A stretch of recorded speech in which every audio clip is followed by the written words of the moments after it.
Haunter of the Dark by H.P. Lovecraft. I have seen the dark universe yawning, where the black planets roll without aim, where they roll in their horror unheeded, without knowledge or luster or name.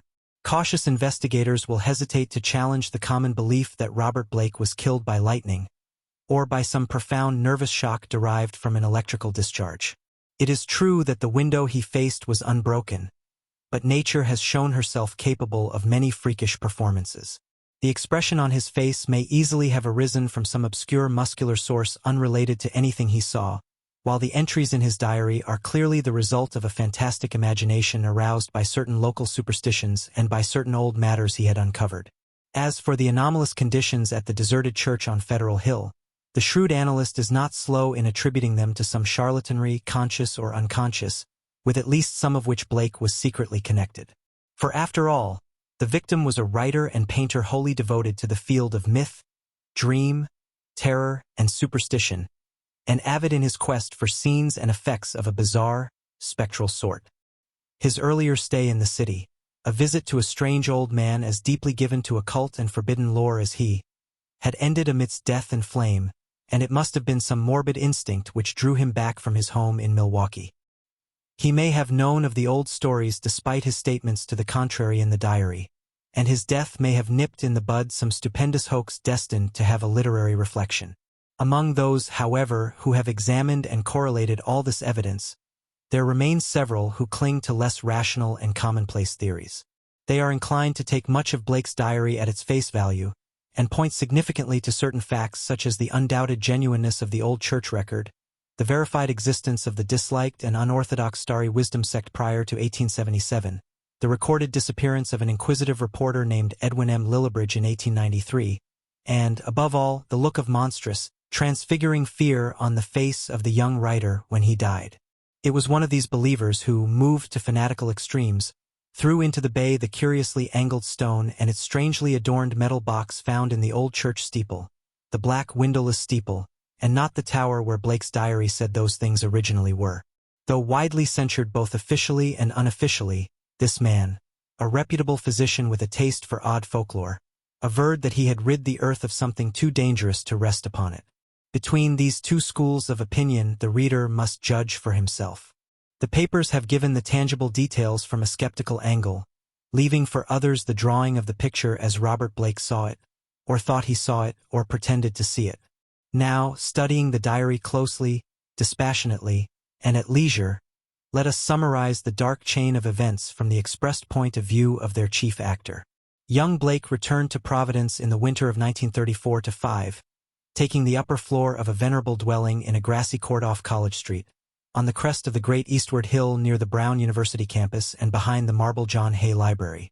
It was a cozy and fascinating place, in a little garden oasis of village-like antiquity, where huge, friendly cats sunned themselves atop a convenient shed. The square Georgian house had a monitor roof, classic doorway with fan carving, small-paned windows, and all the other earmarks of early 19th century workmanship. Inside were 6-panel doors, wide floorboards, a curving colonial staircase, white Adam period mantels, and a rear set of rooms 3 steps below the general level. Blake's study, a large southwest chamber, overlooked the front garden on one side, while its west windows, before one of which he had his desk, faced off from the brow of the hill and commanded a splendid view of the lower town's outspread roofs and of the mystical sunsets that flamed behind them.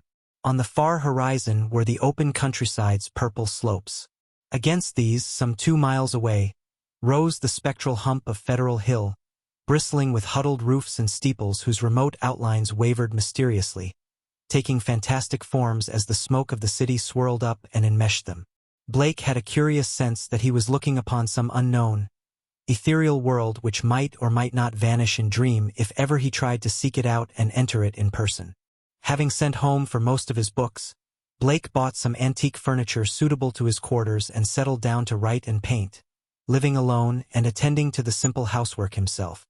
His studio was in a north attic room, where the panes of the monitor roof furnished admirable lighting.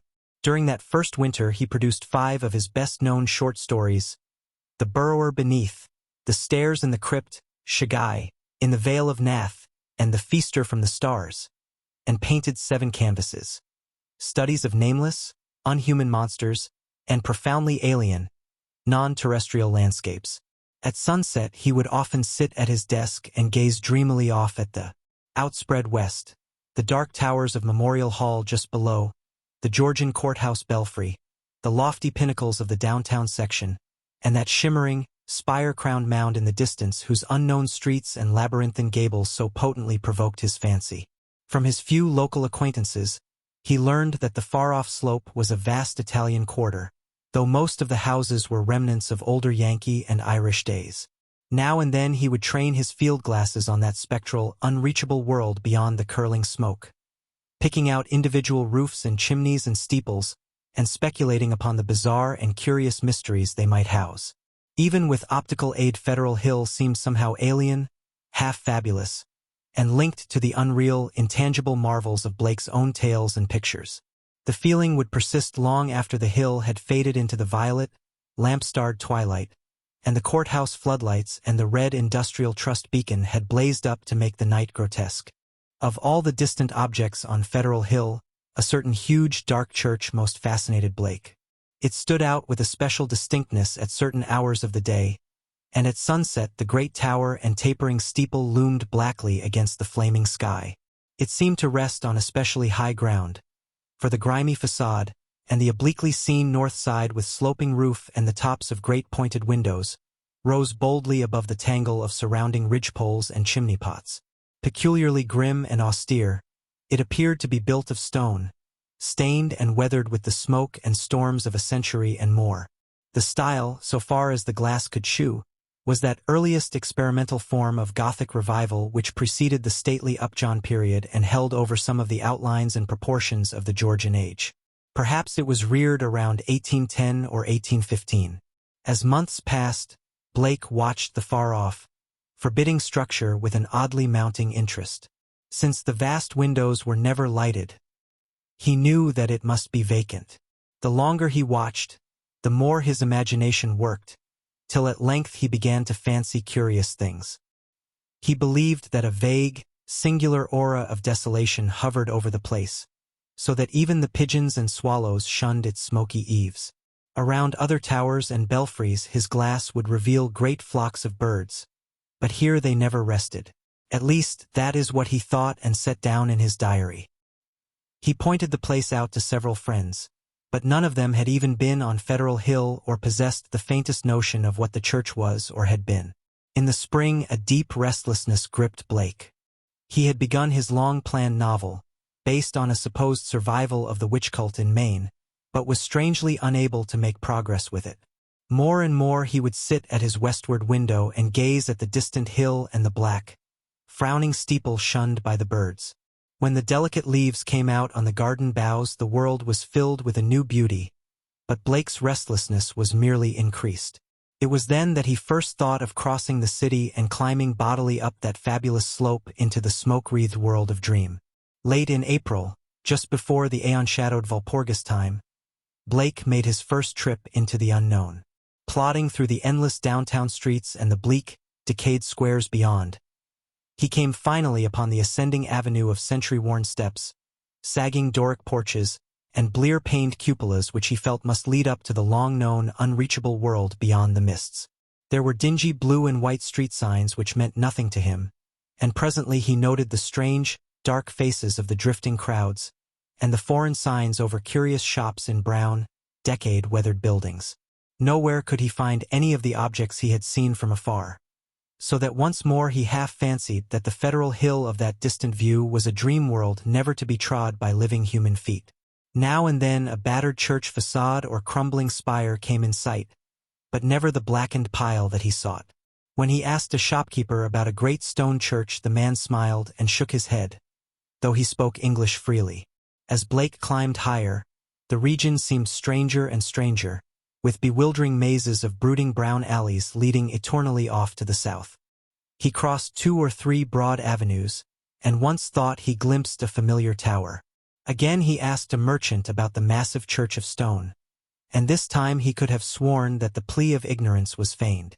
The dark man's face had a look of fear which he tried to hide, and Blake saw him make a curious sign with his right hand.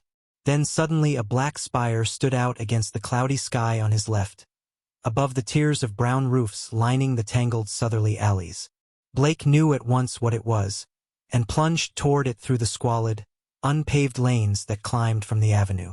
Twice he lost his way, but he somehow dared not ask any of the patriarchs or housewives who sat on their doorsteps, or any of the children who shouted and played in the mud of the shadowy lanes. At last he saw the tower plain against the southwest, and a huge stone bulk rose darkly at the end of an alley. Presently he stood in a windswept open square, quaintly cobblestoned, with a high bank wall on the farther side. This was the end of his quest, for upon the wide, iron-railed, weed-grown plateau which the wall supported, a separate, lesser world raised fully 6 feet above the surrounding streets, there stood a grim Titan bulk whose identity, despite Blake's new perspective, was beyond dispute. The vacant church was in a state of great decrepitude. Some of the high stone buttresses had fallen, and several delicate finials lay half lost among the brown, neglected weeds and grasses. The sooty Gothic windows were largely unbroken, though many of the stone mullions were missing. Blake wondered how the obscurely painted panes could have survived so well, in view of the known habits of small boys the world over. The massive doors were intact and tightly closed. Around the top of the bank wall, fully enclosing the grounds, was a rusty iron fence whose gate, at the head of a flight of steps from the square, was visibly padlocked. The path from the gate to the building was completely overgrown. Desolation and decay hung like a pall above the place, and in the birdless eaves and black, ivyless walls Blake felt a touch of the dimly sinister beyond his power to define.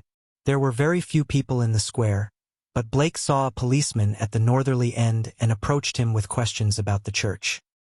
He was a great wholesome Irishman, and it seemed odd that he would do little more than make the sign of the cross and mutter that people never spoke of that building. When Blake pressed him, he said very hurriedly that the Italian priests warned everybody against it, vowing that a monstrous evil had once dwelt there and left its mark. He himself had heard dark whispers of it from his father, who recalled certain sounds and rumors from his boyhood. There had been a bad sect there in the old days, an outlaw sect that called up awful things from some unknown gulf of night.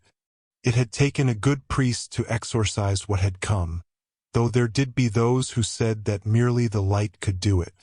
If Father O'Malley were alive, there would be many the thing he could tell. But now there was nothing to do but let it alone. It hurt nobody now, and those that owned it were dead or far away. They had run away like rats after the threatening talk in '77, when people began to mind the way folks vanished now and then in the neighborhood. Some day the city would step in and take the property for lack of heirs, but little good would come of anybody's touching it. Better it be left alone for the years to topple, lest things be stirred that ought to rest forever in their black abyss. After the policeman had gone, Blake stood staring at the sullen steepled pile. It excited him to find that the structure seemed as sinister to others as to him, and he wondered what grain of truth might lie behind the old tales the bluecoat had repeated. Probably they were mere legends evoked by the evil look of the place, but even so, they were like a strange coming to life of one of his own stories. The afternoon sun came out from behind dispersing clouds, but seemed unable to light up the stained, sooty walls of the old temple that towered on its high plateau. It was odd that the green of spring had not touched the brown, withered growths in the raised, iron-fenced yard. Blake found himself edging nearer the raised area and examining the bank wall and rusted fence for possible avenues of ingress. There was a terrible lure about the blackened fane which was not to be resisted.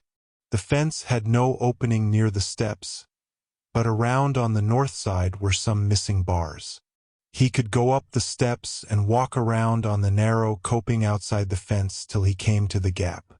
If the people feared the place so wildly, he would encounter no interference.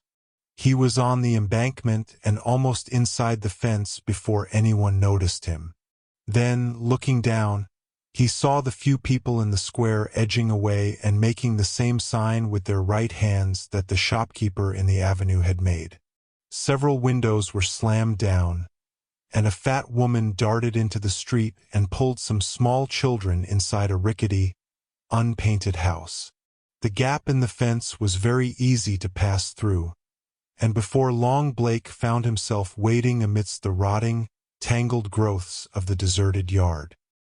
Here and there the worn stump of a headstone told him that there had once been burials in this field, but that, he saw, must have been very long ago. The sheer bulk of the church was oppressive now that he was close to it, but he conquered his mood and approached to try the 3 great doors in the facade. All were securely locked, so he began a circuit of the Cyclopean building in quest of some minor and more penetrable opening. Even then he could not be sure that he wished to enter that haunt of desertion and shadow, yet the pull of its strangeness dragged him on automatically. A yawning and unprotected cellar window in the rear furnished the needed aperture. Peering in, Blake saw a subterranean gulf of cobwebs and dust faintly, litten by the western sun's filtered rays.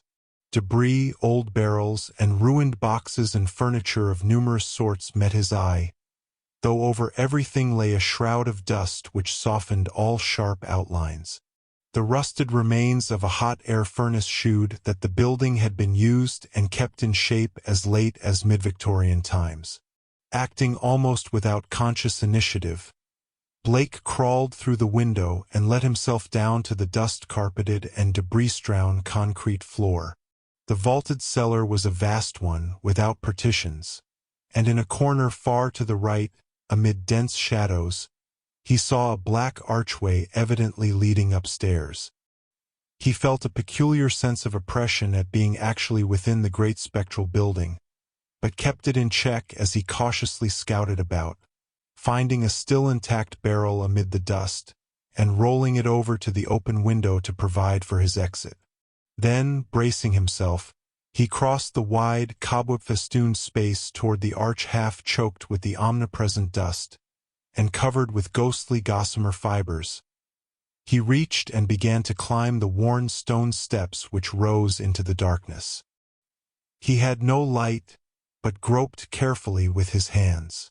After a sharp turn he felt a closed door ahead, and a little fumbling revealed its ancient latch. It opened inward, and beyond it he saw a dimly illumined corridor lined with worm-eaten paneling. Once on the ground floor, Blake began exploring in a rapid fashion. All the inner doors were unlocked, so that he freely passed from room to room. The colossal nave was an almost eldritch place with its drifts and mountains of dust over box pews, altar, hourglass pulpit, and sounding board, and its titanic ropes of cobwebs stretching among the pointed arches of the gallery and entwining the clustered Gothic columns. Over all this hushed desolation played a hideous leaden light as the declining afternoon sun sent its rays through the strange, half-blackened panes of the great apsidal windows. The paintings on those windows were so obscured by soot that Blake could scarcely decipher what they had represented. But from the little he could make out, he did not like them. The designs were largely conventional, and his knowledge of obscure symbolism told him much concerning some of the ancient patterns. The few saints depicted bore expressions distinctly open to criticism, while one of the windows seemed to shew merely a dark space with spirals of curious luminosity scattered about in it. Turning away from the windows, Blake noticed that the cobwebbed cross above the altar was not of the ordinary kind, but resembled the primordial ankh or crux ansata of shadowy Egypt. In a rear vestry room beside the apse Blake found a rotting desk and ceiling-high shelves of mildewed, disintegrating books.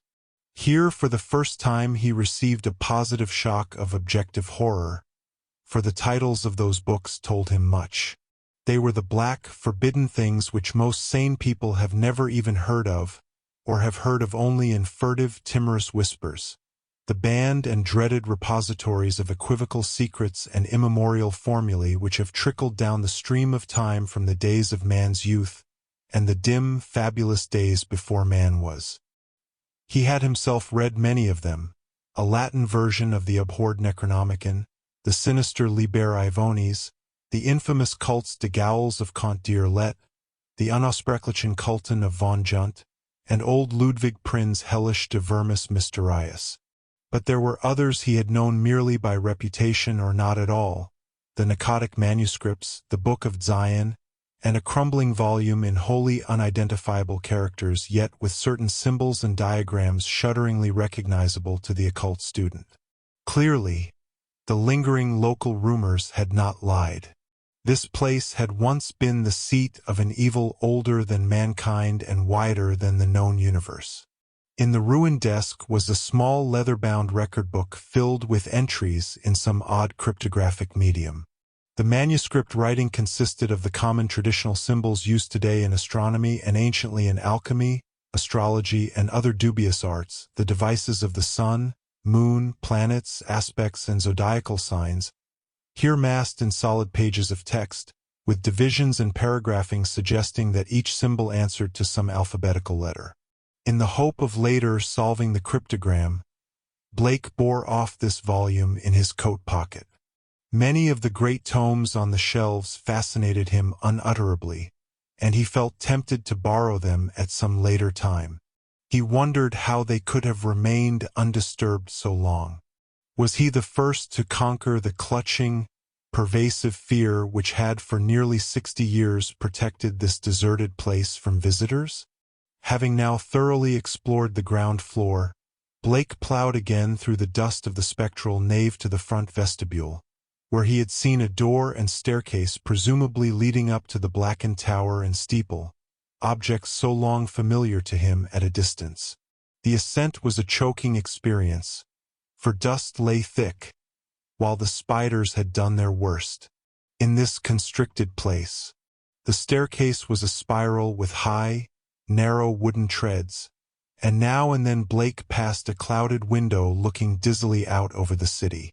Though he had seen no ropes below, he expected to find a bell or peal of bells in the tower whose narrow, louver-boarded lancet windows his field glass had studied so often.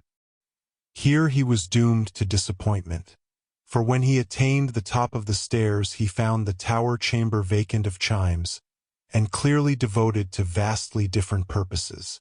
The room, about 15 feet square, was faintly lighted by 4 lancet windows, one on each side, which were glazed within their screening of decayed louver boards. These had been further fitted with tight, opaque screens, but the latter were now largely rotted away. In the center of the dust-laden floor rose a curiously angled stone pillar some 4 feet in height and 2 in average diameter, covered on each side with bizarre, crudely incised, and wholly unrecognizable hieroglyphs. On this pillar rested a metal box of peculiarly asymmetrical form, its hinged lid thrown back, and its interior holding what looked beneath the decade-deep dust to be an egg-shaped or irregularly spherical object some 4 inches through. Around the pillar in a rough circle were 7 high-backed Gothic chairs still largely intact, while behind them, ranging along the dark-paneled walls, were 7 colossal images of crumbling, black-painted plaster, resembling more than anything else the cryptic carven megaliths of mysterious Easter Island. In one corner of the cobweb chamber a ladder was built into the wall, leading up to the closed trapdoor of the windowless steeple above. As Blake grew accustomed to the feeble light, he noticed odd bas-reliefs on the strange open box of yellowish metal. Approaching, he tried to clear the dust away with his hands and handkerchief, and saw that the figurings were of a monstrous and utterly alien kind, depicting entities which, though seemingly alive, resembled no known life form ever evolved on this planet. The 4-inch seeming sphere turned out to be a nearly black, red-striated polyhedron with many irregular flat surfaces, either a very remarkable crystal of some sort, or an artificial object of carved and highly polished mineral matter. It did not touch the bottom of the box, but was held suspended by means of a metal band around its center, with 7 queerly designed supports extending horizontally to angles of the box's inner wall near the top. This stone, once exposed, exerted upon Blake an almost alarming fascination. He could scarcely tear his eyes from it, and as he looked at its glistening surfaces he almost fancied it was transparent, with half-formed worlds of wonder within. Into his mind floated pictures of alien orbs with great stone towers, and other orbs with Titan mountains and no mark of life, and still remoter spaces where only a stirring in vague blacknesses told of the presence of consciousness and will. When he did look away, it was to notice a somewhat singular mound of dust in the far corner near the ladder to the steeple. Just why it took his attention he could not tell, but something in its contours carried a message to his unconscious mind. Plowing toward it and brushing aside the hanging cobwebs as he went, he began to discern something grim about it. Hand and handkerchief soon revealed the truth, and Blake gasped with a baffling mixture of emotions. It was a human skeleton, and it must have been there for a very long time.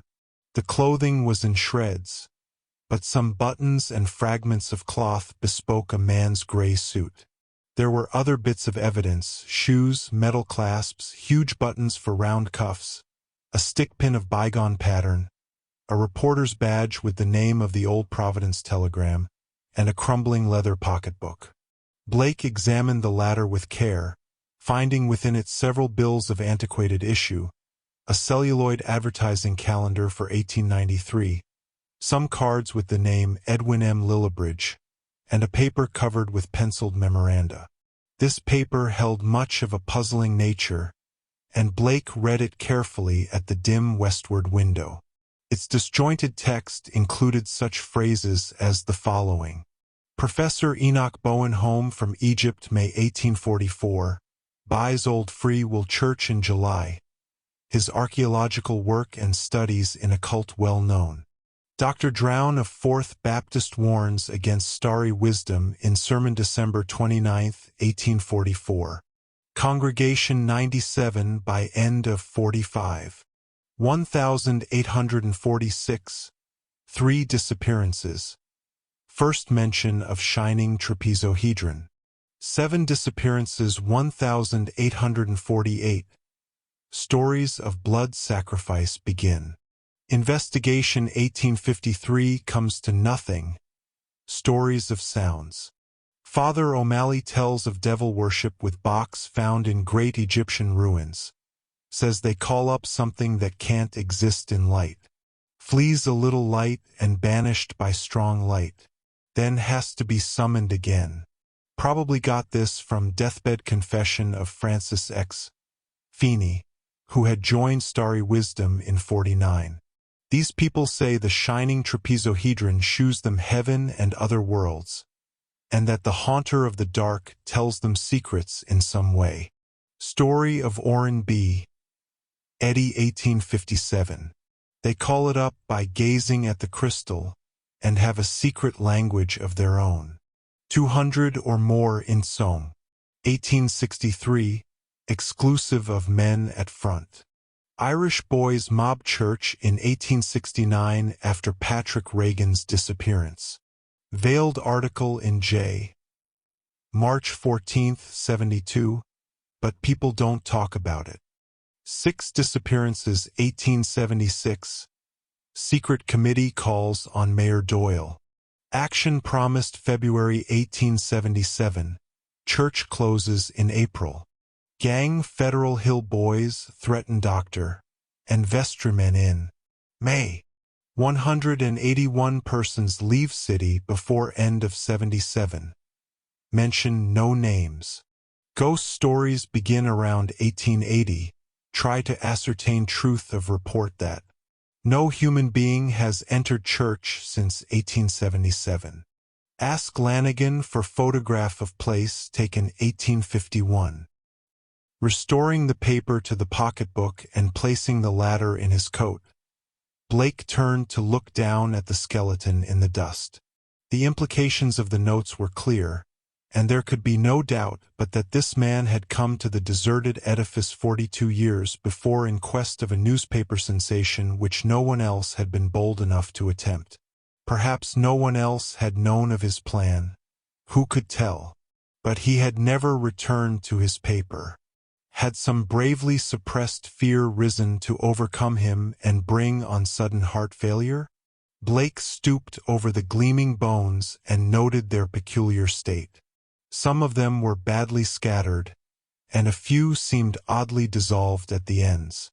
Others were strangely yellowed, with vague suggestions of charring. This charring extended to some of the fragments of clothing. The skull was in a very peculiar state, stained yellow, and with a charred aperture in the top as if some powerful acid had eaten through the solid bone. What had happened to the skeleton during its 4 decades of silent entombment here Blake could not imagine. Before he realized it, he was looking at the stone again, and letting its curious influence call up a nebulous pageantry in his mind. He saw processions of robed, hooded figures whose outlines were not human, and looked on endless leagues of desert lined with carved, sky-reaching monoliths. He saw towers and walls in night depths under the sea, and vortices of space where wisps of black mist floated before thin shimmerings of cold purple haze. And beyond all else he glimpsed an infinite gulf of darkness, where solid and semi-solid forms were known only by their windy stirrings, and cloudy patterns of force seemed to superimpose order on chaos and hold forth a key to all the paradoxes and arcana of the worlds we know. Then all at once the spell was broken by an access of gnawing, indeterminate panic fear. Blake choked and turned away from the stone, conscious of some formless alien presence close to him and watching him with horrible intentness. He felt entangled with something which was not in the stone, but which had looked through it at him, something which would ceaselessly follow him with a cognition that was not physical sight. Plainly, the place was getting on his nerves, as well it might in view of his gruesome find. The light was waning, too, and since he had no illuminant with him, he knew he would have to be leaving soon. It was then, in the gathering twilight, that he thought he saw a faint trace of luminosity in the crazily angled stone. He had tried to look away from it, but some obscure compulsion drew his eyes back. Was there a subtle phosphorescence of radioactivity about the thing? What was it that the dead man's notes had said concerning a shining trapezohedron? What, anyway, was this abandoned lair of cosmic evil? What had been done here, and what might still be lurking in the bird-shunned shadows? It seemed now as if an elusive touch of photor had arisen somewhere close by, though its source was not apparent. Blake seized the cover of the long open box and snapped it down. It moved easily on its alien hinges, and closed completely over the unmistakably glowing stone. At the sharp click of that closing, a soft stirring sound seemed to come from the steeple's eternal blackness overhead, beyond the trapdoor. Rats, without question, the only living things to reveal their presence in this accursed pile since he had entered it. And yet that stirring in the steeple frightened him horribly, so that he plunged almost wildly down the spiral stairs, across the ghoulish nave, into the vaulted basement, out amidst the gathering dusk of the deserted square, and down through the teeming, fear-haunted alleys and avenues of Federal Hill toward the sane central streets and the home-like brick sidewalks of the college district. During the days which followed, Blake told no one of his expedition. Instead, he read much in certain books, examined long years of newspaper files downtown, and worked feverishly at the cryptogram in that leather volume from the cobwebbed vestry room. The cipher, he soon saw, was no simple one, and after a long period of endeavor he felt sure that its language could not be English, Latin, Greek, French, Spanish, Italian, or German. Evidently, he would have to draw upon the deepest wells of his strange erudition. Every evening the old impulse to gaze westward returned, and he saw the black steeple as of yore amongst the bristling roofs of a distant and half-fabulous world. But now it held a fresh note of terror for him. He knew the heritage of evil lore it masked, and with the knowledge his vision ran riot in queer new ways. The birds of spring were returning, and as he watched their sunset flights, he fancied they avoided the gaunt, lone spire as never before. When a flock of them approached it, he thought they would wheel and scatter in panic confusion, and he could guess at the wild twitterings which failed to reach him across the intervening miles. It was in June that Blake's diary told of his victory over the cryptogram. The text was, he found, in the dark Aklo language used by certain cults of evil antiquity, and known to him in a halting way through previous researches. The diary is strangely reticent about what Blake deciphered, but he was patently awed and disconcerted by his results. There are references to a haunter of the dark awaked by gazing into the shining trapezohedron, and insane conjectures about the black gulfs of chaos from which it was called. The being is spoken of as holding all knowledge and demanding monstrous sacrifices. Some of Blake's entries shew fear lest the thing, which he seemed to regard as summoned, stalk abroad, though he adds that the streetlights form a bulwark which cannot be crossed. Of the shining trapezohedron he speaks often, calling it a window on all time and space, and tracing its history from the days it was fashioned on dark Yuggoth, before ever the old ones brought it to earth. It was treasured and placed in its curious box by the crinoid things of Antarctica, salvaged from their ruins by the serpent men of Volusia, and peered at eons later in Lemuria by the first human beings. It crossed strange lands and stranger seas, and sank with Atlantis before a Minoan fisher meshed it in his net and sold it to swarthy merchants from Neit Kem. The pharaoh Neferenka built around it a temple with a windowless crypt, and did that which caused his name to be stricken from all monuments and records. Then it slept in the ruins of that evil fane which the priests and the new pharaoh destroyed, till the delver's spade once more brought it forth to curse mankind.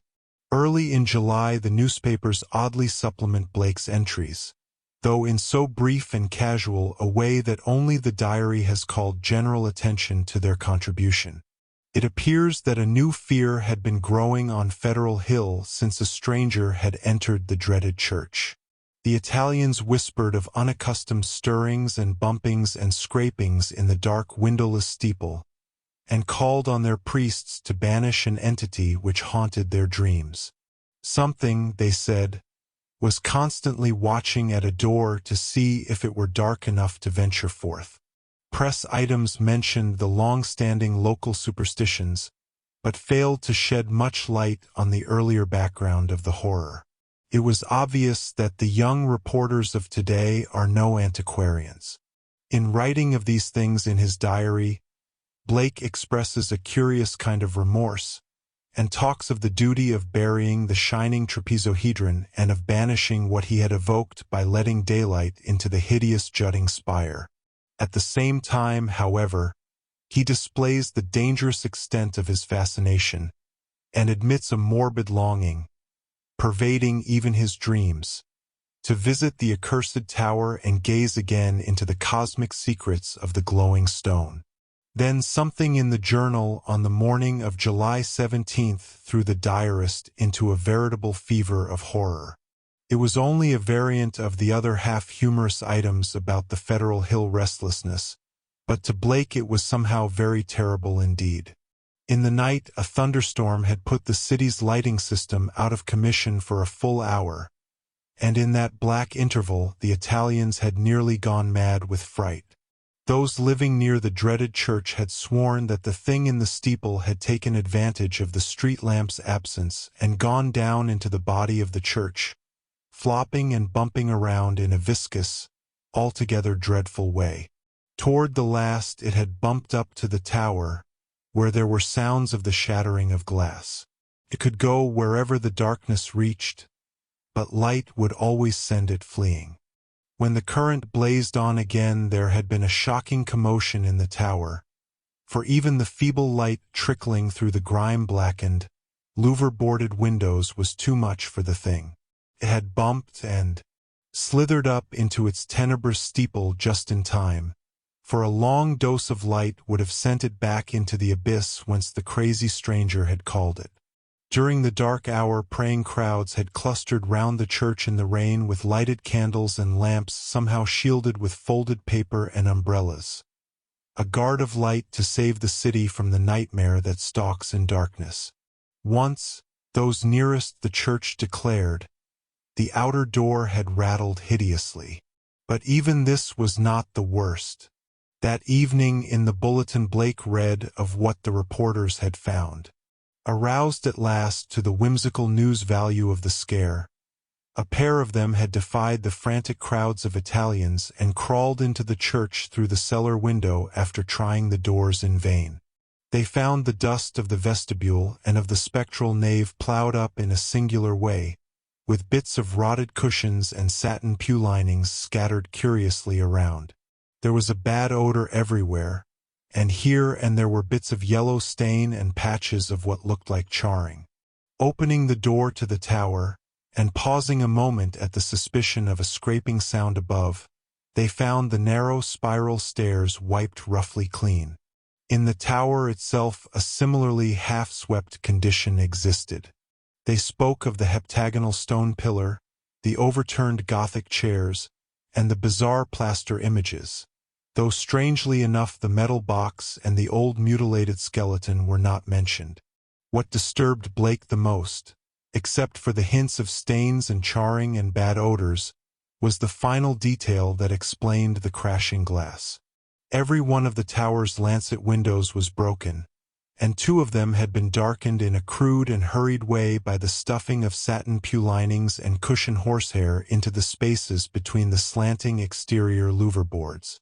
More satin fragments and bunches of horsehair lay scattered around the newly swept floor, as if someone had been interrupted in the act of restoring the tower to the absolute blackness of its tightly curtained days.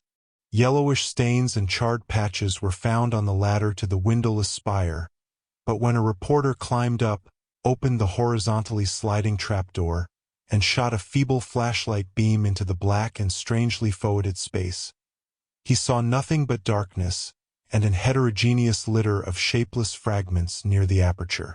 The verdict, of course, was charlatanry. Somebody had played a joke on the superstitious hill-dwellers, or else some fanatic had striven to bolster up their fears for their own supposed good. Or perhaps some of the younger and more sophisticated dwellers had staged an elaborate hoax on the outside world. There was an amusing aftermath when the police sent an officer to verify the reports. 3 men in succession found ways of evading the assignment, and the 4th went very reluctantly and returned very soon without adding to the account given by the reporters. From this point onward, Blake's diary shews a mounting tide of insidious horror and nervous apprehension. He upbraids himself for not doing something, and speculates wildly on the consequences of another electrical breakdown. It has been verified that on 3 occasions, during thunderstorms, he telephoned the electric light company in a frantic vein and asked that desperate precautions against a lapse of power be taken. Now and then his entries shew concern over the failure of the reporters to find the metal box and stone, and the strangely marred old skeleton, when they explored the shadowy tower room. He assumed that these things had been removed, whither and by whom or what he could only guess. But his worst fears concerned himself, and the kind of unholy rapport he felt to exist between his mind and that lurking horror in the distant steeple, that monstrous thing of night which his rashness had called out of the ultimate black spaces. He seemed to feel a constant tugging at his will, and callers of that period remember how he would sit abstractedly at his desk and stare out of the west window at that far-off, spire-bristling mound beyond the swirling smoke of the city. His entries dwell monotonously on certain terrible dreams, and of a strengthening of the unholy rapport in his sleep. There is mention of a night when he awaked to find himself fully dressed, outdoors, and headed automatically down College Hill toward the west. Again and again he dwells on the fact that the thing in the steeple knows where to find him. The week following July 30th is recalled as the time of Blake's partial breakdown. He did not dress, and ordered all his food by telephone. Visitors remarked the cords he kept near his bed, and he said that sleepwalking had forced him to bind his ankles every night with knots which would probably hold or else waken him with the labor of untying. In his diary he told of the hideous experience which had brought the collapse. After retiring on the night of the 30th, he had suddenly found himself groping about in an almost black space. All he could see were short, faint, horizontal streaks of bluish light, but he could smell an overpowering photor and hear a curious jumble of soft, furtive sounds above him. Whenever he moved he stumbled over something, and at each noise there would come a sort of answering sound from above, a vague stirring, mixed with the cautious sliding of wood on wood.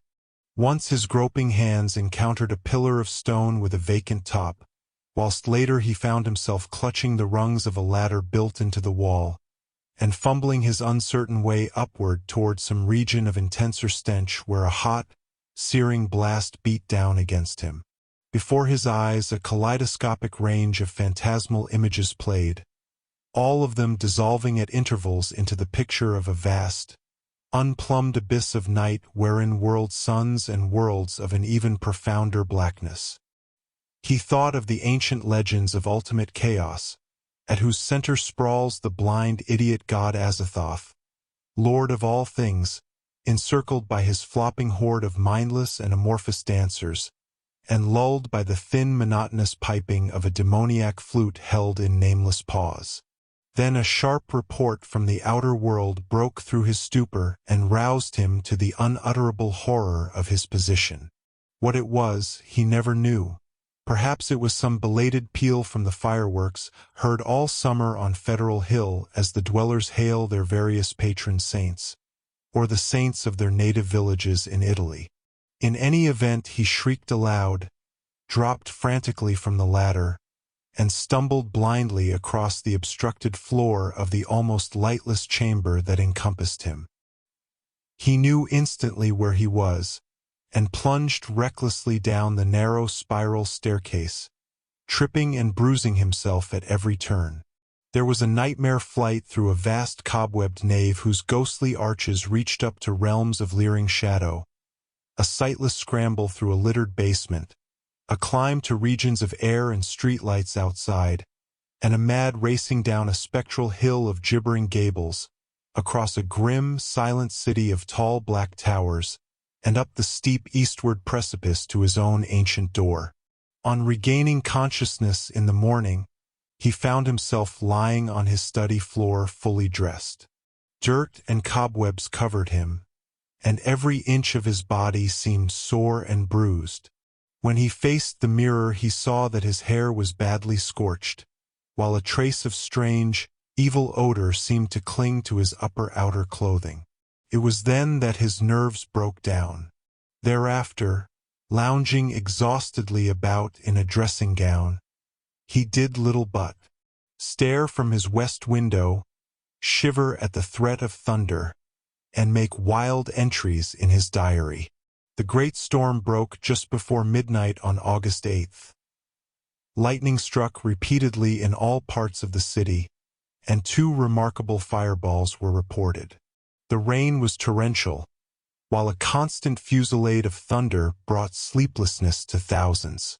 Blake was utterly frantic in his fear for the lighting system, and tried to telephone the company around 1 a.m., though by that time service had been temporarily cut off in the interest of safety.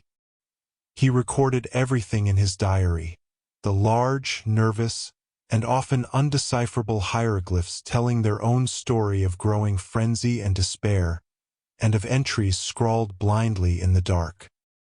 He had to keep the house dark in order to see out the window, and it appears that most of his time was spent at his desk, peering anxiously through the rain across the glistening miles of downtown roofs at the constellation of distant lights marking Federal Hill.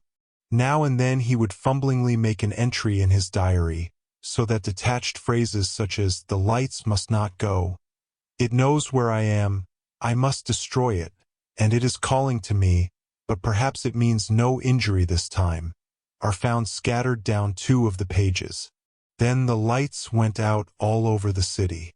It happened at 2:12 a.m. according to Powerhouse records, but Blake's diary gives no indication of the time. The entry is merely, "Lights out. God help me." On Federal Hill there were watchers as anxious as he, and rain-soaked knots of men paraded the square and alleys around the evil church with umbrella-shaded candles, electric flashlights, oil lanterns, crucifixes, and obscure charms of the many sorts common to southern Italy. They blessed each flash of lightning, and made cryptical signs of fear with their right hands when a turn in the storm caused the flashes to lessen and finally to cease altogether. A rising wind blew out most of the candles, so that the scene grew threateningly dark. Someone roused Father Merluzzo of Spirito Santo Church, and he hastened to the dismal square to pronounce whatever helpful syllables he could. Of the restless and curious sounds in the blackened tower, there could be no doubt whatever. For what happened at 2:35 we have the testimony of the priest, a young, intelligent, and well-educated person, of Patrolman William J. Monahan of the Central Station, an officer of the highest reliability who had paused at that part of his beat to inspect the crowd, and of most of the 78 men who had gathered around the church's high bank wall, especially those in the square where the eastward facade was visible.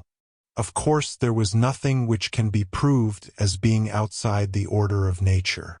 The possible causes of such an event are many.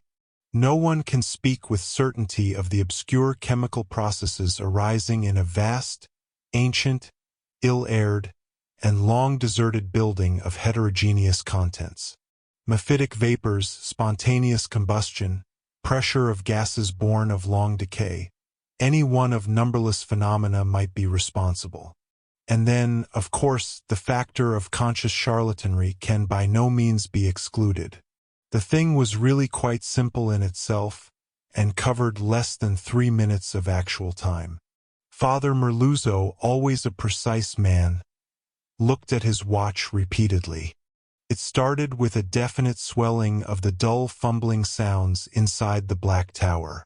There had for some time been a vague exhalation of strange, evil odors from the church, and this had now become emphatic and offensive. Then at last there was a sound of splintering wood, and a large, heavy object crashed down in the yard beneath the frowning easterly facade. The tower was invisible now that the candles would not burn, but as the object neared the ground the people knew that it was the smoke-grimed louver boarding of that tower's east window. Immediately afterward an utterly unbearable photor welled forth from the unseen heights, choking and sickening the trembling watchers, and almost prostrating those in the square. At the same time the air trembled with a vibration as of flapping wings, and a sudden east-blowing wind more violent than any previous blast snatched off the hats and wrenched the dripping umbrellas of the crowd. Nothing definite could be seen in the candleless night, though some upward-looking spectators thought they glimpsed a great spreading blur of denser blackness against the inky sky, something like a formless cloud of smoke that shot with meteor-like speed toward the east. That was all. The watchers were half-numbed with fright, awe, and discomfort, and scarcely knew what to do, or whether to do anything at all. Not knowing what had happened, they did not relax their vigil, and a moment later they sent up a prayer as a sharp flash of belated lightning, followed by an ear-splitting crash of sound, rent the flooded heavens. Half an hour later the rain stopped, and in 15 minutes more the streetlights sprang on again, sending the weary, bedraggled watchers relievedly back to their homes. The next day's papers gave these matters minor mention in connection with the general storm reports. It seems that the great lightning flash and deafening explosion which followed the Federal Hill occurrence were even more tremendous farther east, where a burst of the singular photor was likewise noticed. The phenomenon was most marked over College Hill, where the crash awaked all the sleeping inhabitants and led to a bewildered round of speculations.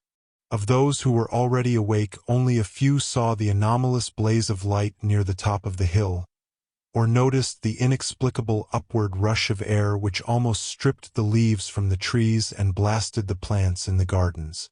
It was agreed that the lone, sudden lightning bolt must have struck somewhere in this neighborhood, though no trace of its striking could afterward be found. A youth in the Tau Omega fraternity house thought he saw a grotesque and hideous mass of smoke in the air just as the preliminary flash burst, but his observation has not been verified. All of the few observers, however, agree as to the violent gust from the west and the flood of intolerable stench which preceded the belated stroke, whilst evidence concerning the momentary burned odor after the stroke is equally general. These points were discussed very carefully because of their probable connection with the death of Robert Blake. Students in the Psi Delta house, whose upper rear windows looked into Blake's study, noticed the blurred white face at the westward window on the morning of the 9th, and wondered what was wrong with the expression. When they saw the same face in the same position that evening, they felt worried, and watched for the lights to come up in his apartment. Later they rang the bell of the darkened flat, and finally had a policeman force the door. The rigid body sat bolt upright at the desk by the window, and when the intruders saw the glassy, bulging eyes, and the marks of stark, convulsive fright on the twisted features, they turned away in sickened dismay. Shortly afterward the coroner's physician made an examination, and despite the unbroken window reported electrical shock, or nervous tension induced by electrical discharge, as the cause of death. The hideous expression he ignored altogether, deeming it a not improbable result of the profound shock as experienced by a person of such abnormal imagination and unbalanced emotions. He deduced these latter qualities from the books, paintings, and manuscripts found in the apartment, and from the blindly scrawled entries in the diary on the desk. Blake had prolonged his frenzied jottings to the last, and the broken pointed pencil was found clutched in his spasmodically contracted right hand. The entries after the failure of the lights were highly disjointed, and legible only in part. From them certain investigators have drawn conclusions differing greatly from the materialistic official verdict, but such speculations have little chance for belief among the conservative. The case of these imaginative theorists has not been helped by the action of superstitious Dr. Dexter, who threw the curious box and angled stone, an object certainly self-luminous as seen in the black windowless steeple where it was found, into the deepest channel of Narragansett Bay.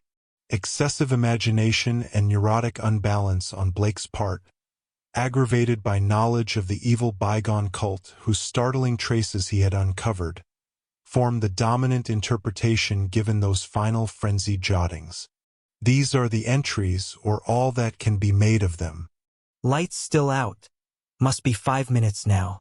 Everything depends on lightning. Yadeth grant it will keep up. Some influence seems beating through it. Rain and thunder and wind deafen. The thing is taking hold of my mind. Trouble with memory. I see things I never knew before. Other worlds and other galaxies. Dark. The lightning seems dark and the darkness seems light. It cannot be the real hill and church that I see in the pitch darkness. Must be retinal impression left by flashes. Heaven grant the Italians are out with their candles if the lightning stops. What am I afraid of? Is it not an avatar of Nyarlathotep, who in antique and shadowy Chem even took the form of man? I remember Yuggoth and more distant Shagai, and the ultimate void of the black planets. The long, winging flight through the void. cannot cross the universe of light, recreated by the thoughts caught in the shining trapezohedron. Send it through the horrible abysses of radiance. My name is Blake. Robert Harrison Blake of 620 East Knapp Street, Milwaukee, Wisconsin. I am on this planet. Azathoth have mercy. The lightning no longer flashes, horrible. I can see everything with a monstrous sense that is not sight. Light is dark and dark is light. Those people on the hill guard, candles and charms. Their priests, sense of distance gone. Far is near and near is far. No light, no glass. See that steeple, that tower, window can hear Roderick Usher. Am mad or going mad. The thing is stirring and fumbling in the tower. I am it and it is I. I want to get out, must get out and unify the forces. It knows where I am. I am Robert Blake. But I see the tower in the dark. There is a monstrous odor. Senses transfigured. Boarding at that tower window cracking and giving way. YGG. I see it. Coming here, hellwind, titan blur. Black wings. Yog-Sothoth save me. The three-lobed burning eye.